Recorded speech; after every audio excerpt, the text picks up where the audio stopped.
삶에 체념하려는 순간 기적처럼 다른 길이 보입니다. 기적은 아닙니다. 그곳에도 희생은 있죠.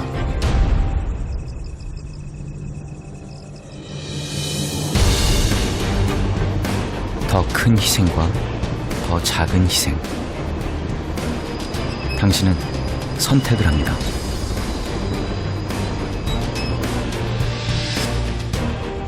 무고한 사람이 죽게 될 겁니다. 하지만 더 많은 사람을 살릴 수 있죠. 그런데 이게 왜 옳은 선택인가요?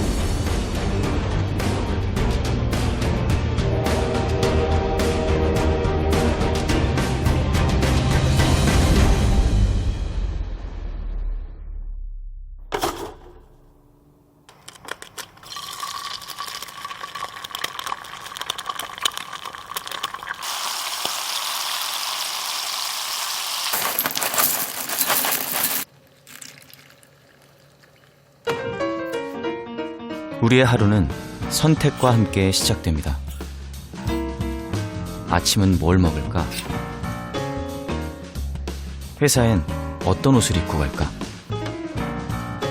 아침마다 벌어지는 일인데도 매일 거울 앞에서 고민합니다. 사소한 선택인데 쉽지 않죠?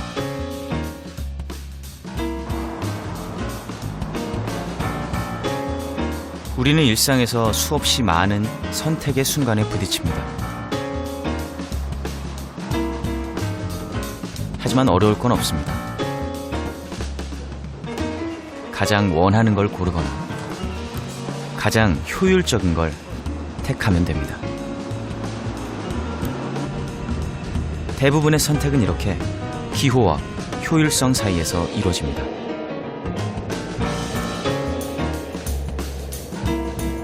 하지만 모든 선택이 그런 건 아니죠.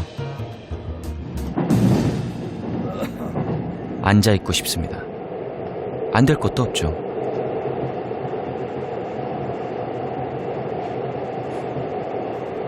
그러나 결국 일어나는 것을 택합니다. 그래야 한다고 느끼기 때문이죠.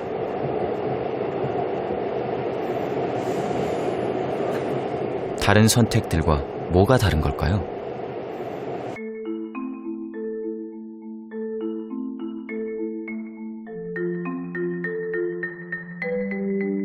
욕망이 날아듭니다. 당신에게로요.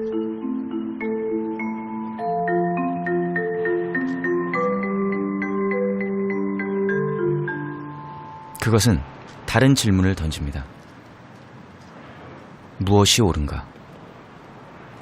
우린 이미 그 답을 알고 있죠.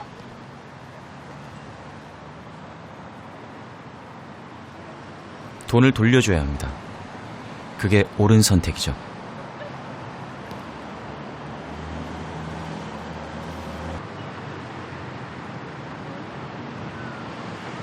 하지만 질문은 그렇게 단순하지 않습니다.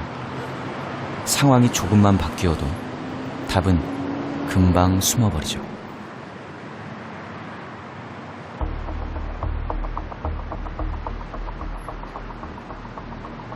어린 딸이 응급실에 실려갔다고 합니다. 급하게 택시를 타려는데 아무리 찾아도 지갑이 보이지 않습니다. 난감한 상황이죠.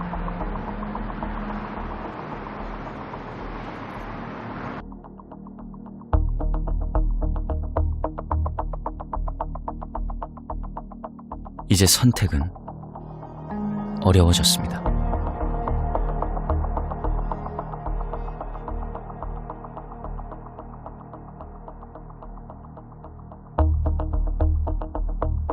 돈을 돌려주는 것과 아픈 딸에게로 가는 것.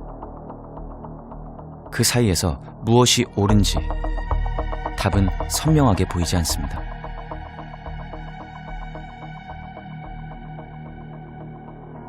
하지만 당신은 선택했습니다.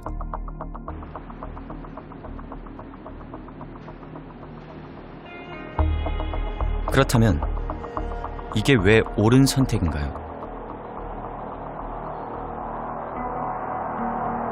옳다는 건 상황에 따라 바뀔 수 있는 건가요?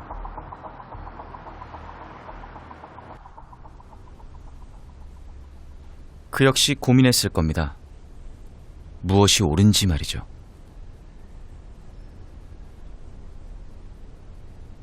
수십만의 삶이 달린 선택이었습니다.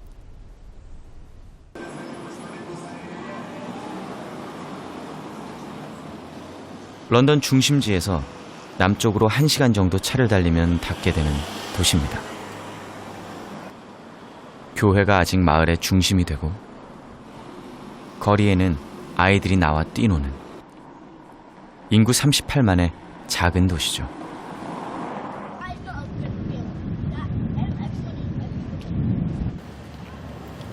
이곳 지온 거리는 크로이든에 위치한 조용하고 한적한 마을이죠. 사람들과 소음으로 늘 번잡한 런던 중심지와는 분위기가 사뭇 다릅니다. 1944년 그날도 지온 거리는 조용한 마을이었을 겁니다. 밤이면 풀벌레 소리가 정다운 그런 시골 마을이죠.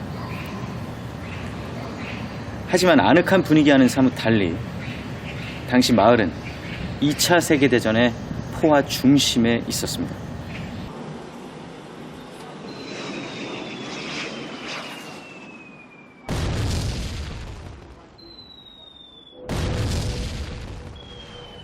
나치의 이 최초의 무인 미사일은 사람들의 삶을 점점이 파괴했습니다.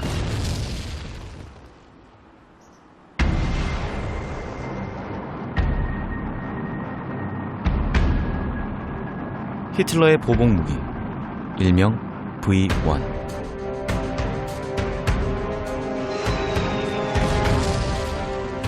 무려 1만 발의 이 눈없는 살인마는 런던 남부 지역으로 날아들었습니다. 하지만 원래 목적지는 런던 중심지였죠. 처칠도 이 사실을 알고 있었습니다.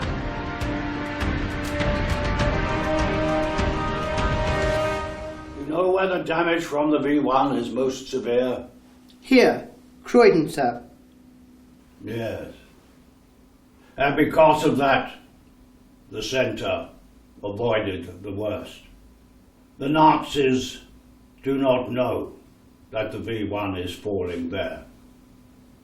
But it is only a matter of time before they are aware of it.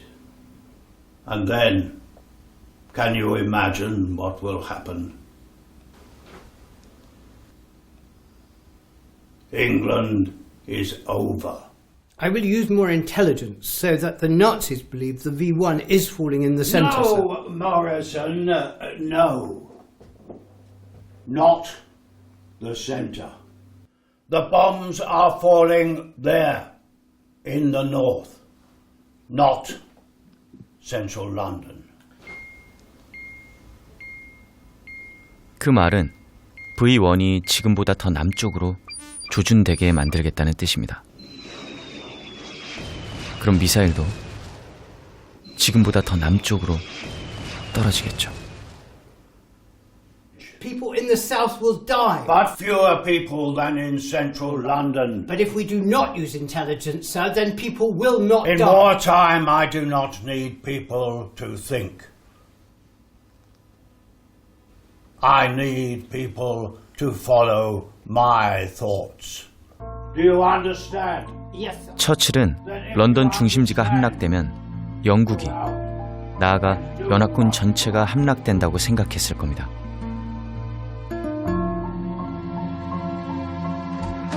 그는 더 옳다고 믿는 걸 선택해야 했습니다. 그것이 뜻하는 건 런던 남부 지역의 희생이었죠.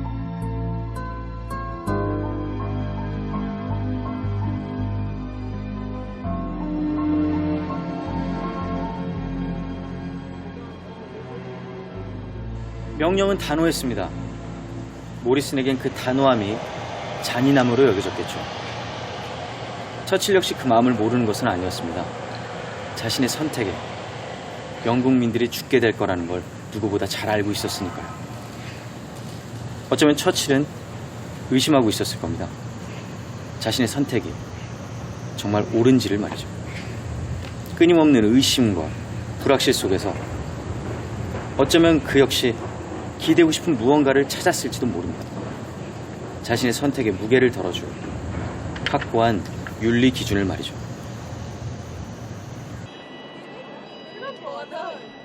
영국 최초로 모든 시민들에게 문을 연 대학입니다.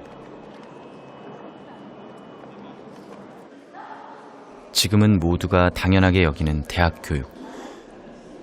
19세기까지만 해도 오직 귀족들에게만 허용된 것이었습니다.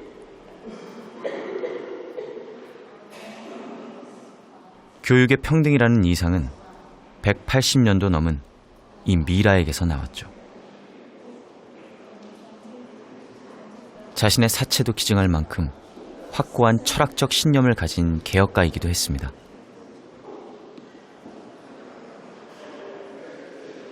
제레미 벤담입니다.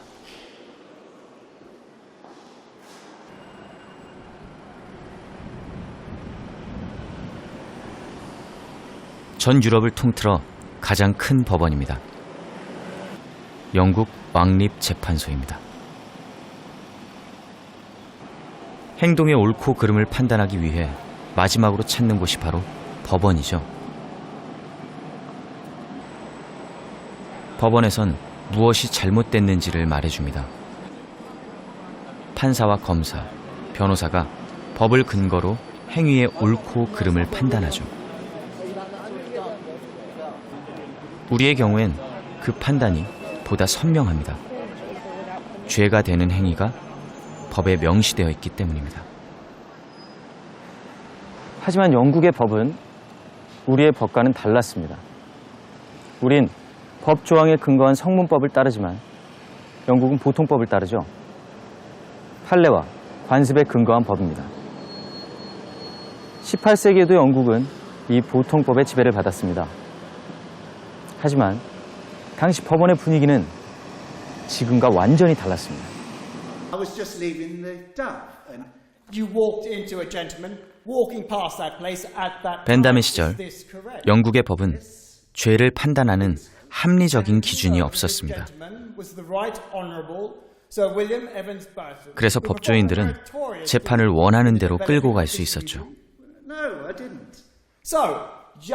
그들이 원하는 것, 그것은 대부분 소송 비용이나 정치적 목적과 같은 사욕을 챙기는 일이었습니다.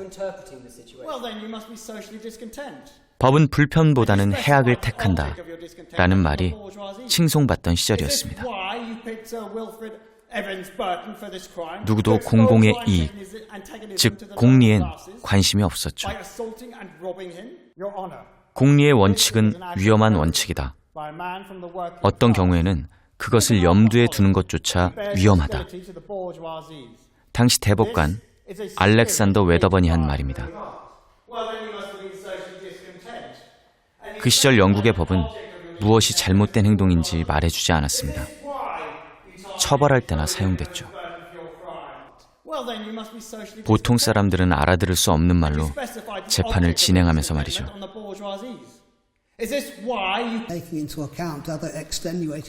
당사자도 모르는 사이에 부당한 판결이 내려졌습니다. No. It's not fair. That's not fair. 15 벤담은 years. 정확한 기준도 공리의 목적도 없이 사람들을 처벌하는 당시 영국의 법이 개를 훈련시키는 법과 다를 바 없다고 했습니다.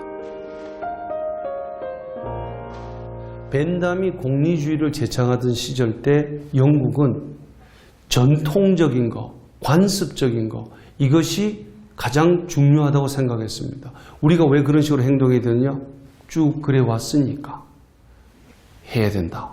근데 벤담은 여기에 반기를 들기 시작한 겁니다. 이제까지 쭉 그렇게 전통적으로 해왔다는 이유가 앞으로도 우리가 그렇게 해야 된다는 것을 담보하지는 못한다. 더 많은 사람에게 더 많은 행복을 줄 수 있는 혁신적인 삶이 있다고 한다면 제도는 그것을 맞도록 고쳐져야 된다.